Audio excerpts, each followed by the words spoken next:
Rota do Sabor. Patrocínio. Sebrae, a força do empreendedor brasileiro.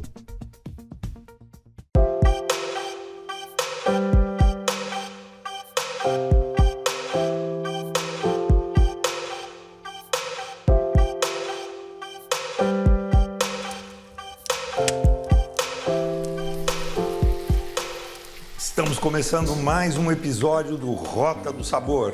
Dessa vez visitando o bairro da Vila Mariana, em São Paulo, onde fica o restaurante AE, que é tocado pelos chefs Igor Lopes e Valquíria Fagundes e que mantém uma tradição de prestigiar os pequenos produtores locais pelo Brasil afora.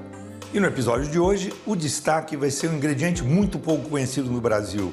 É um frio chamado de socol, que foi trazido ao Brasil pela migração italiana e que vai ser o astro dos pratos preparados aqui nesse restaurante.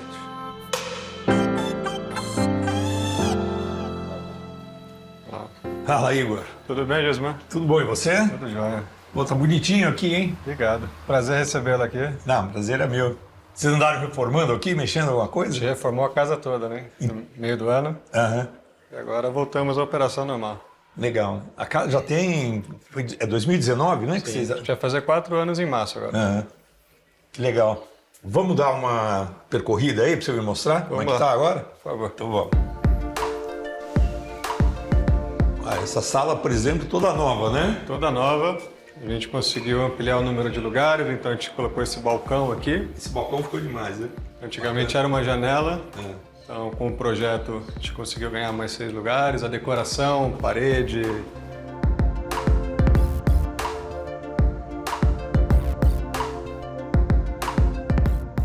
Deixa eu ver, agora tem essa outra salinha que tem um boquete lá para cozinha, A né? boqueta para cozinha, mais alguns lugares.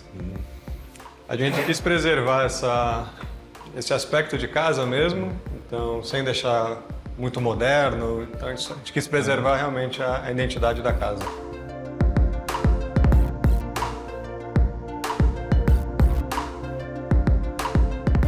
E tem essa areazinha aqui para fora também, né? Aqui também a gente mudou. Antigamente a gente tinha um balcão aqui na janela, a gente trocou por essas mesas, a gente fez essa cobertura que não tinha antigamente. E aqui também a gente conseguiu ganhar mais lugares. Então a gente tinha 20 lugares antigamente, agora a gente está com 35 no total. Legal, em todos os ambientes, né? Com certeza. Legal. Aqui é bem claro, iluminado. Também tem cara de quintalzinho, sim, né? Sim, é Assim, bem quintalzinho, gostoso. né? Nos finais Legal. de semana tem café da manhã, então aproveita esse clima que bate aqui, tá bem gostoso. Legal.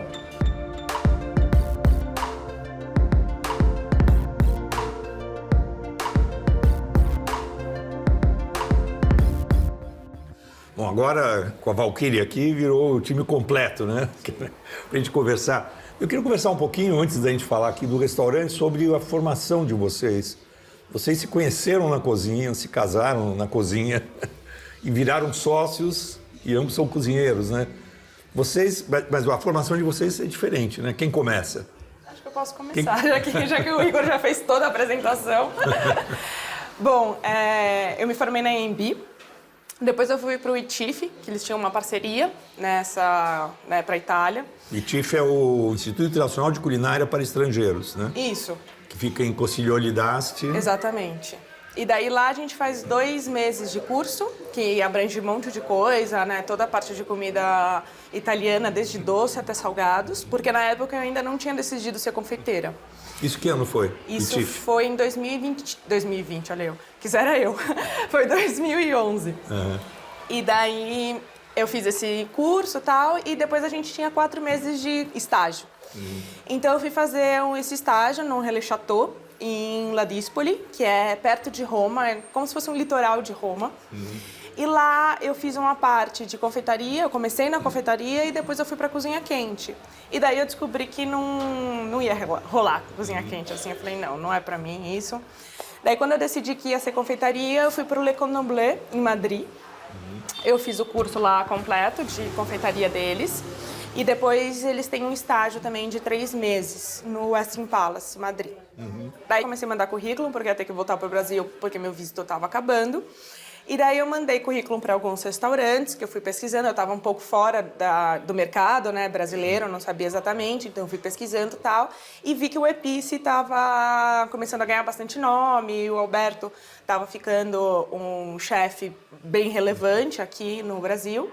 Então, eu mandei currículo para o Epice. Daí, estava com uma vaga de panificação. Eu falei, eu quero, mas eu só vou chegar a tal data, tal. Ele falou, não, tudo bem. Quando eu estava perto de chegar, a confeiteira pediu demissão, porque ela foi para a Austrália. E daí, ficou aberta a vaga de confeitaria, então eu entrei na confeitaria do Epice. Bom, e aí você conheceu o Igor. Exatamente. Então, vamos me interromper agora. Primeiro eu quero saber a pré-história, né? Depois a gente vai falar de quando vocês se conheceram. E antes disso, Igor, você... O meu interesse pela cozinha começou em casa mesmo, acho que com uns 13, 14 anos. Bem disso, de começar a cozinhar com a minha mãe, assistindo programas de televisão. Inclusive, assisti os seus programas na época, até comentei. Coitado, mas sobreviveu a isso. Sobrevivi. E quando eu estava com uns 15 anos, mais ou menos, 15 para 16, eu procurei um curso para entender um pouco mais da prática. E quando eu terminei esse curso, eu falei, bom, é a área que eu quero fazer, realmente é o que eu quero para mim. E depois disso, comecei a faculdade, quando eu fiz 17. Daí eu fiz a FMU e já engatei em estágios. Comecei fazendo estágio, na época eu comecei no Lamar, que era um restaurante peruano. De lá eu fui para o Epice, entrei como estagiário, fui crescendo lá dentro, foi onde a gente se conheceu. E eu saí de lá para ir para uma outra casa como subchefe. Fiquei mais um período, saí de lá, fui para o Dom. Depois do Dom, fui trabalhar no Google, que foi onde a gente conheceu o nosso outro sócio, que é o Felipe. E nesse meio tempo a gente começou também a fazer alguns eventos particulares, de ir na casa das pessoas, cozinhar.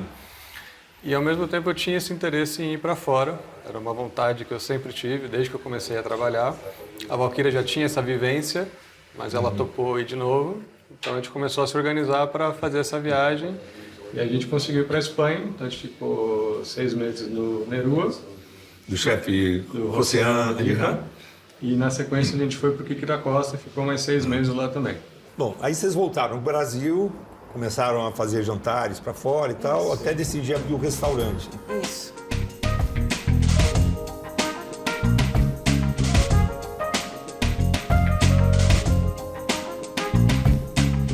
Como vocês definem aqui a cozinha do restaurante? A gente brinca que a gente faz o que a gente quer, basicamente, né? Tem até uma época que a gente brincava que tava meio bistrô, assim, porque a gente tava com muita coisa francesa. O Igor se apaixonou pra parte de charcutaria, então tinha muita coisa de charcutaria. Eu tenho essa base francesa, então, assim, a gente começou a analisar o cardápio. A maioria das coisas era bem francesa até, assim, com ingredientes brasileiros, mas bem base francesa, né? Bom, essa temporada do programa, Rota do Sabor, a gente está focando em ingredientes, né? Cada episódio a gente pega um ingrediente de um pequeno produtor, um ingrediente muito regional do Brasil e propõe aos chefs que explorem esse ingrediente gastronomicamente, né? E hoje a gente vai falar do Sokol, que é um embutido, né? Que é um frio e que vem da migração italiana aqui no Brasil e tal. E como você, Igor, tem essa paixão pela charcutaria, daí foi minha ideia de colocar o desafio de vocês aqui prepararem coisas com Sokol. E como o tempo está passando e o vinho está acabando, aí eu queria propor que a gente agora sentasse numa mesa e invadisse a cozinha e começasse agora a falar na prática do ingrediente e dos pratos de vocês. Perfeito. Estão preparados? Vamos lá. Vamos nessa? Vamos nessa.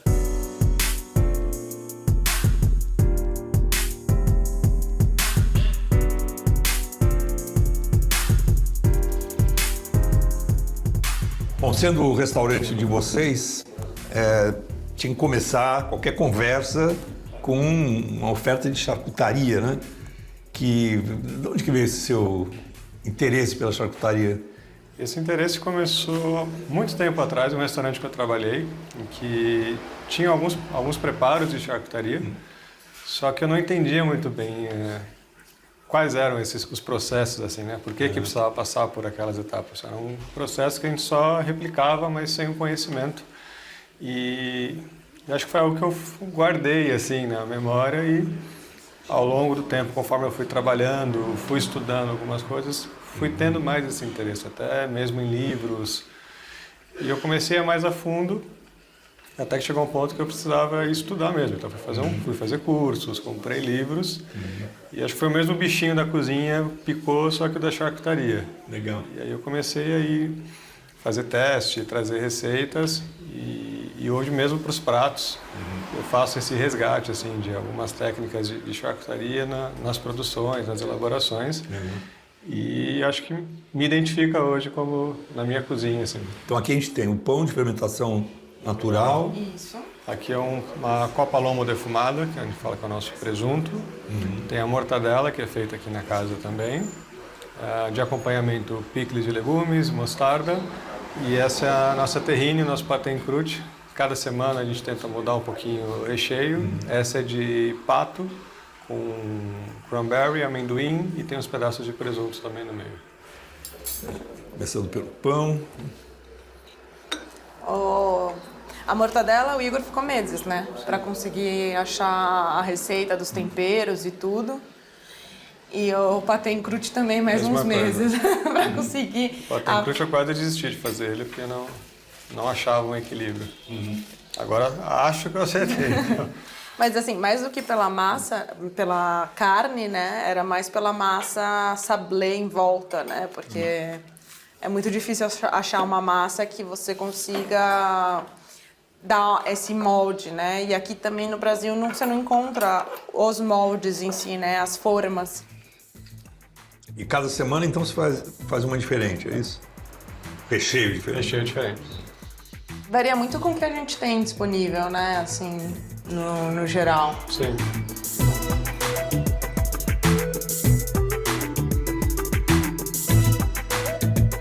Não, a massa ficou perfeita mesmo.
Explica aí detalhadamente o primeiro prato. Então vamos lá. O primeiro prato vai ser um prato...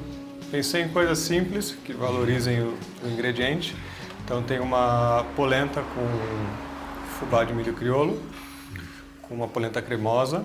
Vai ter um ovo estalado, cogumelo finalizado na churrasqueira, para trazer um toquinho de defumado. As fatias de socol bem fininho, ele já é um pouquinho salgado, então só para trazer um pouquinho de sal.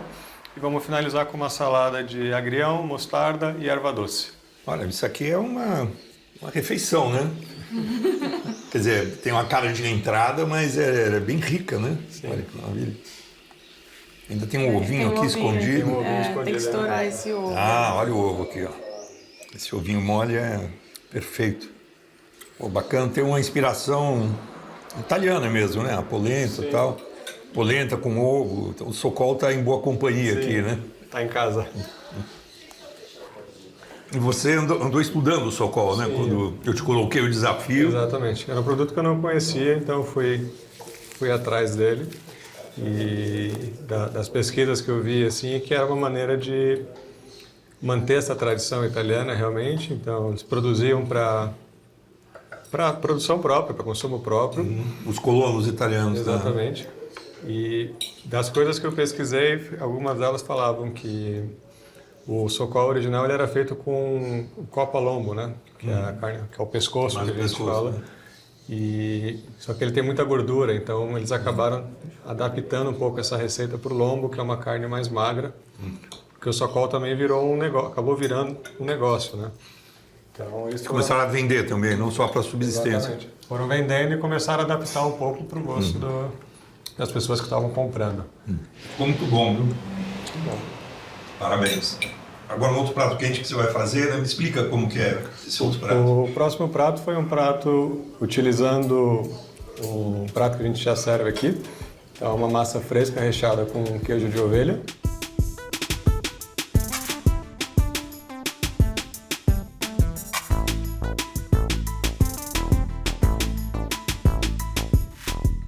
Daí a gente faz um molho à base de abóbora.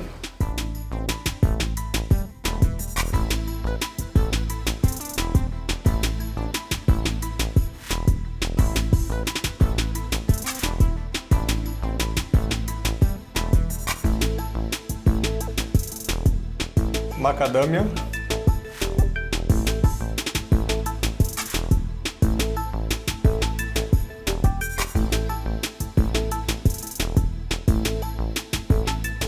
E umas folhinhas de agrião.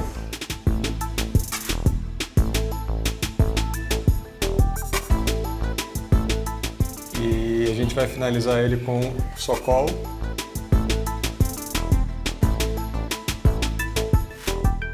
Picles de legumes também, para dar um pouquinho de acidez, de textura. E novamente, inspiração italiana aqui, né? Sim, um pouquinho teve. Como é que é a relação de vocês com os seus fornecedores? Vocês têm muito, por exemplo, fala do queijo, o queijo você sabe de onde vem, Sim. Enfim, os vegetais, o porco que vocês usam para charcutaria. Como é que é a relação de vocês? O primeiro ano acho que foi mais complicado para a gente. Primeiro por a gente não conseguir sair da cozinha, mas com o passar do tempo a gente conseguiu começar até a fazer algumas visitas, conhecer realmente os produtores, os nossos fornecedores. E a gente trabalha, maior parte dos nossos fornecedores a gente está desde o começo, né? Então, Sim. os fornecedores de queijo, fornecedor de ovo, fornecedor de porco, como a gente falou. Sokol é uma coisa que eu conhecia pela primeira vez no Espírito Santo, na Pedra Azul, onde tem uma comunidade muito grande de imigrantes italianos. E a charcutaria lá do Espírito Santo é bem interessante. A queijaria também. Esses imigrantes também começaram a fazer queijo há décadas, né? E foi a primeira vez que eu vi o Sokol. E agora a gente foi até lá, o Espírito Santo, para fazer uma matéria do nosso programa Origens do Sabor.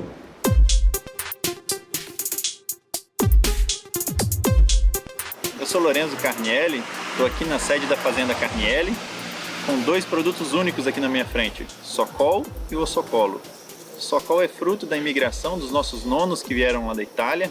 Esses produtos mantiveram a cultura de fabricação aqui nas montanhas do Espírito Santo. E nos últimos anos a gente recebeu o selo de IG, coroando a produção desses produtos. Então Sokol, um embutido que passa vários meses maturando, perde 50% do seu peso e fica um produto intenso, né? O Sokol é único, deve ser cortado com uma fatiazinha bem fino.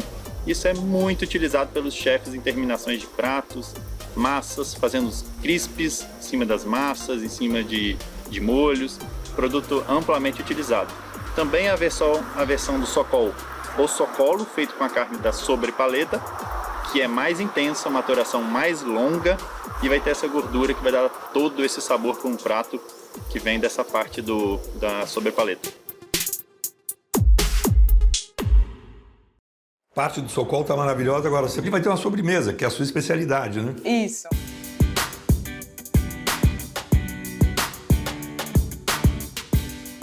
Fiz uma tarteleta de castanha de caju com uma mousse de chocolate e cumaru, banhada numa glace de caramelo. Daí a gente tem um pralinê de castanha de caju. E daí, para contrastar com todo esse caramelo, açúcar e tal, a gente entra com um elemento de laranja.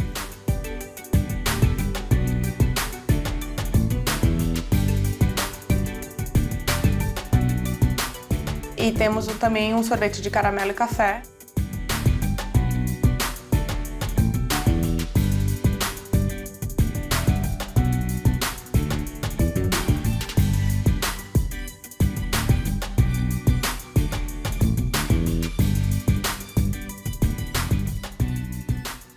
Agora estamos chegando ao final, né? Sim.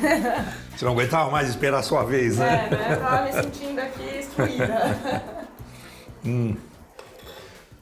Demora muito para fazer uma sobremesa dessa? Demora um pouquinho.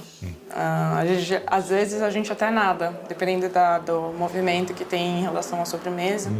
Que não é sempre que sai muito a sobremesa, né? Mas ultimamente tem saído mais. E o que daqui vem de produtores pequenos, orgânicos ou A locais? castanha de caju, o chocolate branco que a gente usa para mousse, o cumaru, que é da mesma fornecedora da castanha de caju, o sorvete também os meninos fazem com elementos orgânicos, e basicamente só, porque agora tá sem época de laranja, então infelizmente a laranja não é orgânica. Puxa, mas é bastante coisa, né? Que Sim. dá para... O ovo também, né? Que a gente ovo usa. também, A gente usa como base ovo, e o ovo também é orgânico. Então a maioria das coisas que a gente consegue usar. A gente opta. Não, é que um prato, uma sobremesa dessa termina contribuindo para um monte de produtores, né? Termina contribuindo para um monte de cadeias, né? De produção de produtores familiares, orgânicos, né? Sim, mesmo o chocolate, por exemplo, por um bom tempo a gente usou chocolate belga, né? Que é um chocolate bom, tal, a maioria dos lugares usa. Mas depois de um tempo, que agora a gente conseguiu sair um pouco da cozinha do operacional, comecei a ir atrás de novos fornecedores. Então agora a gente está usando de um fornecedor que chama Mestiço, que tem um trabalho super legal. Eles são farm to bar, então eles têm desde a fazenda até... Né, eles fazem o processo desde a fazenda, da plantação do cacau, até realmente a barra. Né? Então é muito legal o projeto deles, eles têm uma fazenda na Bahia enorme, inclusive eles estão até fazendo uma parte de educação dentro da própria fazenda, assim como se fosse uma pequena escola para os filhos dos trabalhadores, porque é uma região que a educação é muito precária, e é tudo muito longe, porque é uma cidade afastada. Então, assim, é super importante para a gente saber de todos esses projetos e tudo que acontece, assim, né, antes de chegar na mesa. Olha só, tá vendo que num pequeno prato, num único prato, você pode contribuir tanto para o desenvolvimento do pequeno produtor, do produtor orgânico, do produtor local, de uma escala que é uma escala familiar, né? E se um prato envolve tanta gente, imagina um restaurante inteiro, um cardápio inteiro como que vocês têm, né? Sim. Parabéns. Hoje a gente falou do Socol, que é um produto de uma comunidade italiana que se deslocou para o Brasil e terminamos encontrando inclusive um outro produtor que não é do Espírito Santo, também outro produtor em São Paulo, e assim como o Socol, assim como esses produtores que fornecem aqui para o AE, nós vamos continuar Rota do Sabor, percorrendo restaurantes que prestigiam as tradições locais, as tradições familiares, os produtores regionais, que a gente tem tantos e tantos aqui pelo Brasil. Então, eu vou acabar de atacar a sobremesa da Valquíria. Obrigado, Valquíria. Obrigado, Igor. Obrigado à nossa audiência. E semana que vem tem mais um episódio da Rota do Sabor.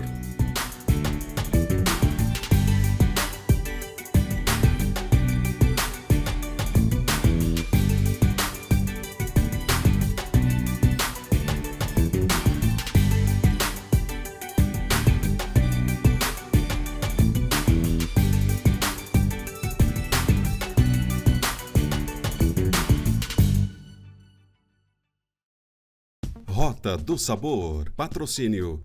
Sebrae, a força do empreendedor brasileiro.